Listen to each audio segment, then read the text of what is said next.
반갑습니다. 송강입니다.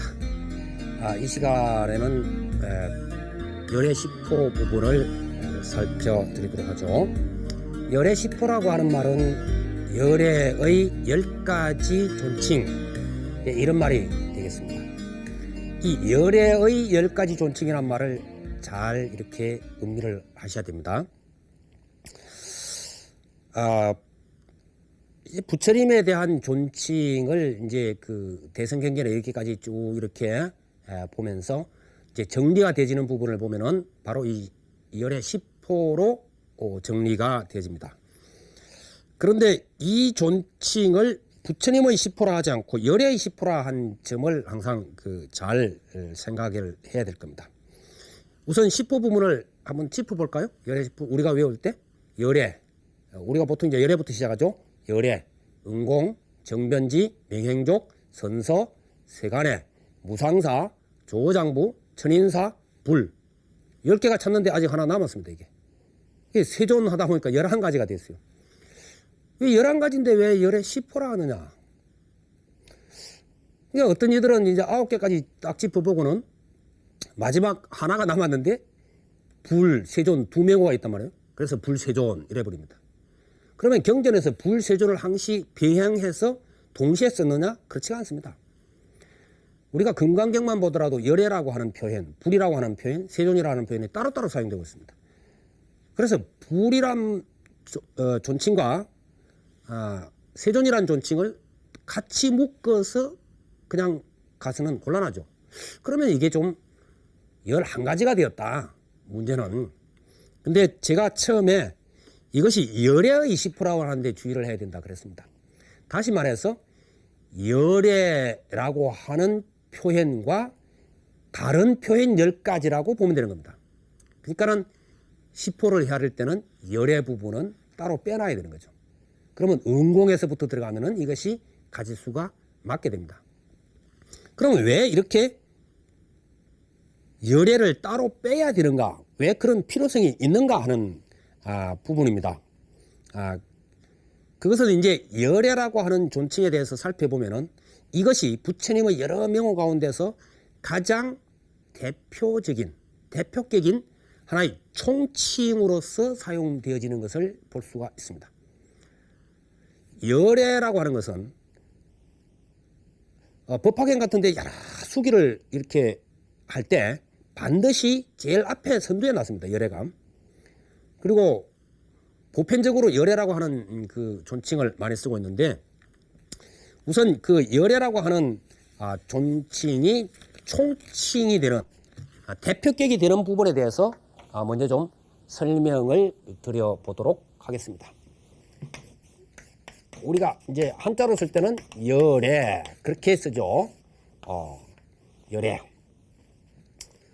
이것은 이제 그 원어가 따타 가타에서 온 겁니다. 따타 가타.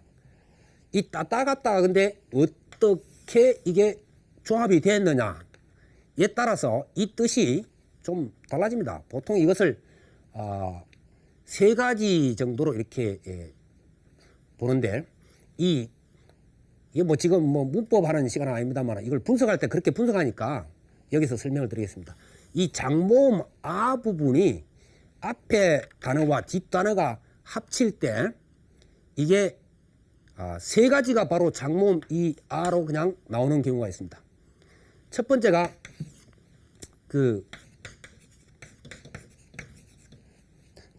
따타라고 할 때 끝말에 이 장모음이 붙어 있고 그 다음에 같다, 따타 같다 이렇게 되는 경우가 있습니다. 이럴 때 이 말은 참답게 이런 뜻이 되고 이 같다는 가다 우리말하고 같죠? 비슷하죠? 같다 가다. 그래서 참답게 가신 분이다. 이렇게 되면은 이게 한자로 옮기게 되면 어떻게 되겠습니까? 거라고 하는 표현이 됩니다. 그 다음에 두 번째가 장모음이 아니고 단모음으로 끝나고 끝이 여기는 길게 설이 꺼져 있죠. 이게 이제 장몸. 그 다음에 아가따, D가 장몸이 되는 경우가 있습니다. 아가 뒤에 붙어가지고 아가따로 되는 경우가 있는데, 이 경우는 그 따따라고 하는 말이 진실이라고 이렇게 이제 되고, 도달하다, 오다, 이런 뜻을 갖습니다. 그래서 여기에서 여래라고 하는 번역이 가능해집니다. 그리고 이제 그 세 번째로 갔을 때 장모음하고 장모음이 붙어도 같이 하나의 장모음이 되는 그런 경우가 됩니다. 따따 이 장모음과 또 여기 장모음 아가 앞에 붙은 아가따, 이렇게 돼 가지고 세 가지가 되는데, 역시 이제 이것은 참답게라는 뜻이 되고, 아가따는 저기에서 도달하다, 오다 이런 뜻이 되겠죠. 그래서 이렇게 이제 세 가지로 이것이 조합이 된 것이 따따가따, 이렇게 이제 보는 것이 보통 통설입니다. 그러면 이 세 가지 분석에서 이제 보통 우리가 한자로 경전에 번역된 걸 보면은 여거 열애를 두 개를 붙여 가지고 열애 여거 혹은 여거 열애 이렇게 표현된 것도 간혹 아주 드물게 보이기는 합니다만은 대체적으로 이 부분을 쓰고 있습니다. 왜 여거라고 하는 부분을 많이 쓰지 않고 열애라고 하는 부분을 많이 쓰고 있으며, 왜 이 열애라고 하는 말이 부처님을 표현하는 존칭 가운데서 대표격이 되느냐 하는 것이죠. 그 부분에 대해서 우선 하나하나 좀 우리가 생각을 해보도록 하죠. 자, 이제 저 세 가지를 우리가 종합해서 보면은, 열애라고 하는 말은 진리 그대로 오시고 진리 그대로 가신 분, 또는 진리에 도달하셨다가 진리로부터 우리에게로 오신 분, 이런 의미를 갖게 됩니다. 우리에게로 오신 모습, 또 진리로 넘어가신 모습, 그렇죠? 우리가 고통받는 세계, 생사윤회의 세계에서 깨달음의 세계로 넘어가서 진리의 세계로 가신 겁니다. 그런데 그 깨달음을 이루신 후에 중생을 교화하기 위해서 다시 오시죠. 다시 말해서 부처님의 모습 그 전체를 표현하는 가장 적절한 말이 열애라고 하는 말 속에 들어가 있다. 우리가 이제 열애라고 한자로 레자를 쓰고 있지만 그 말 가운데는 그 열애란 말이 같이 들어가게 돼 있고, 그 중에서도 열애, 오신 모습이 매우 중요하다, 이런 이야기입니다. 자, 부처님께서는 세상 모든 것에 대한 집착을 놓고 진리를 추구하여 길을 떠나시고 거기에서 이윽고 깨달음의 세계에 도달하셨고, 더 나아가서는 그 깨달음신 진리를 모든 사람들에게 설파하시려고 중생에게로 오신 분이시죠.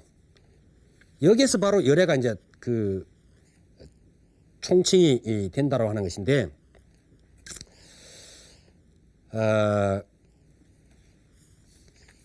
만일 부처님께서 깨달음을 이루신 후에, 깨달으신 후에 보리수 아래에서 당신 스스로 그것을 즐기시다가 거기에서 무여열반, 다시 말해서 육체적 소멸까지 이미 그 순간에 열반에 이르르셨죠. 그래서 열반에 이르르셨는데 나중에 육신이 소멸되는 부분을 무여열반, 그렇죠, 육체적인 것까지 다 남김없이 이제 열반에 이르렀다 이래서 무여열반, 그런데 거기에 들어버리셨다면은 어떻게 될까, 이런 거죠.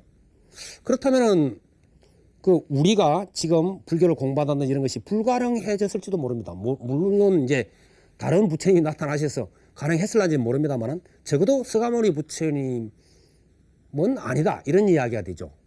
그런데 부처님께서 거기에서 그치지 않으시고 다시 중생 속으로 오신 겁니다.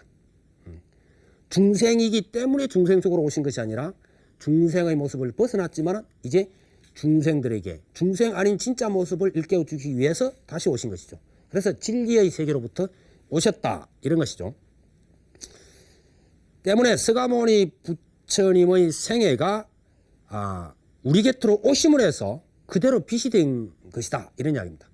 만일 당신 혼자서 거기서 끝났으면 그건 당신 개인의 문제죠. 우리하고는 상관이 없어지면, 중생과는 상관이 없어져 버리는 그런 문제입니다. 무량한 부처님들이 혼자 스스로 깨달음에 이르시고는 거기서 중생교화의 차원을 안 보시는 분들도 많다는 사상이 있습니다. 그에 비해서 서가모니 부처님께서는 직접 모든 것을 보여주시고 인도하시고 이끌어주신 분이다. 그래서 이 열애란 말이 총칭으로 쓰이고 총칭으로 쓰이기 때문에 바로 열애의 시포라고 하는 표현이 가능합니다. 불시포, 세존시포가 아니고 열애의 시포다. 그래서 시포를 이야기할 때 열애라고 하는 총칭은 앞에 나타났기 때문에 총칭으로서 열애를 따로 떼고 별칭으로서 다음번의 10가지를 살펴나가야 된다. 그렇게 이제 이야기됩니다.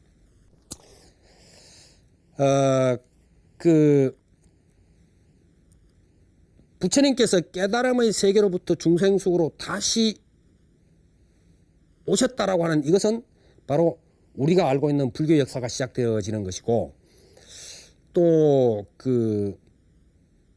소승불교에서는 깨달음 그 자체의 비중을 두죠. 그러나 대성의 보살사상이라고 하는 것은 바로 깨달으신 이후에 중생세계로 오시는 이 부분, 열애의 모습이 강조가 되어집니다.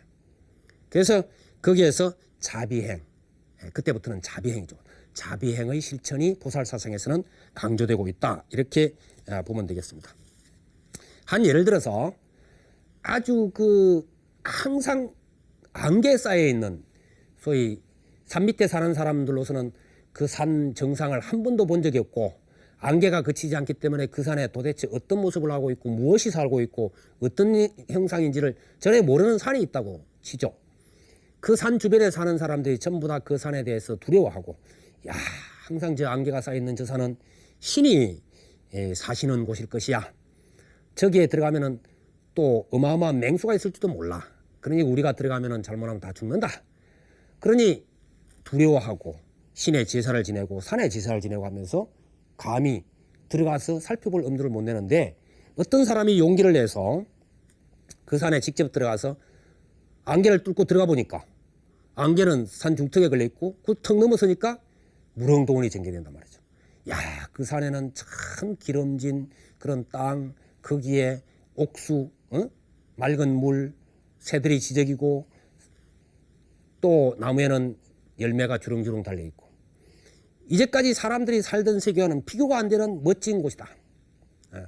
자, 여기 들어간 사람이 야, 나는 다시 저기 내려갈 필요가 없겠다. 그러고는 거기에서 집을 짓고 혼자서 편안하게 살아버리면은,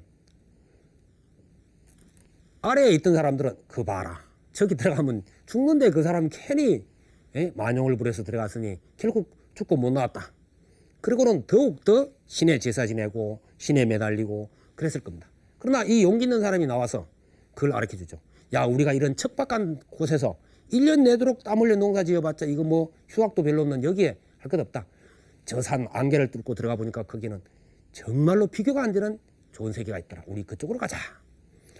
라고 했을 때 비로소 사람들은 처음에야 쉽게 안 믿겠지만은 점차 그래, 안개 속에 다른 세계가 있구나, 이렇게 생각하고 갈 수 있겠죠. 뭐 사실 우리 인류 역사에 콜럼버스 여행이라든지 이런 탐험 같은 것이 가기 전에는 전부 다 미지의 세계요, 거기 가면 잘못하면 죽고 뭐 어떻게 될지 모르죠. 그러나 갔다 온 사람들이 이야기를 함으로 해서 그것은 밝혀지고 두려움도 없어지고 새로운 역사가 전개되고 그렇지 않습니까? 따라서 이 열애라고 하는 존칭이 갖는 의미는 결국 우리가 수행하고 공부하면서 항상 강조하고 있는 휴양의 의미와도 통한다, 이렇게 볼 수 있습니다. 모든 것을 회항해 나가야 된다. 내 이웃에, 내 사회에 우리가 성취한 만큼 자꾸 회항해 나가는 그러한 모습이 되어져야만 가능한 것이다. 그래야만 우리가 속한 세계가 평화로운 세계, 행복한 세계로 전개될 수 있다 하는 부분이 되겠습니다. 그 다음에 시간이 허용되는 데까지 그 다음 별칭 부분을 좀 살펴보도록 하겠습니다. 이제 10가지 별칭은 여기에서 부처님께서 도달하신 세계, 능력, 덕망이라고 하는 관점에서 하나하나를 특징을 잡아서 그 존칭을 붙인 것인데, 첫 번째 존칭이 이제 우리가 잘 아는 응공이라고 하는 존칭이죠. 응공. 그래서 이 응공이라고 하는 존칭은 공양을 받을 만하다, 다른 사람으로부터 대접을 받을 만하다. 공양이라는 것은 대접받을 만하다, 대접받을 가치가 있는 존재이다 이런 말인데 이게 이제 흔히 우리가 많이 하는 아라한이란 말입니다. 예, 아라하트 혹은 파리어로는 아라하트 산스크리트로 하면 아르하트가 되고 파리어는 아라하트가 됩니다. 여기에서 우리가 이제 보통 아라한 그러죠. 근데 이 아라한이란 말은 어떻습니까? 우리가 속해 있는 대승불교권, 북방불교권에서는 아라한은 상당히 좀 뭉개는 그런 사고를 가지고 있습니다. 물론 이것은 뒤에 부처님의 세계와 아라한의 세계를 좀 분리를 해서 그리고 그 중간에 보살이라고 하는 계위를 둠으로 해서 일어난 일입니다만은 초기에 부처님께서는 당신을 아라한이라고 하셨습니다. 아라하트. 당신도 아라하트다. 그래서 이 아라하트는 번뇌의 일체 모든 그 도적을 전부 다 소탕했다 그래서 살적 도적을 소탕했다. 살적이라고 번역 되기도 하고 살적 도적을 다 소탕했다 이런 말이 되고 그 다음에 또 열반의 세계에 이르렀기 때문에 다시 생사윤회의 세계에 들어오지 않는다 그래서 무생 혹은 불생 그렇게도 표현해 되는 그런 말입니다. 그러니까 이 부처님 당시에 최고의 경지에 이르는 이들에게 부처했던 존호다. 그렇게 볼 수가 있겠죠.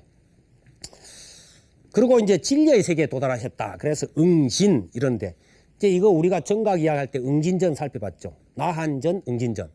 바로 부처님을 중심으로 해서 아라한가에 도달하셨던 이들, 이런 이들을 모시는 곳이 응진전, 나한전, 그랬습니다. 그런데 이 공양을 받을 만하다, 대접을 받을 만하다고 하는 이 부분을 우리가 좀 깊게 생각해 봐야 됩니다.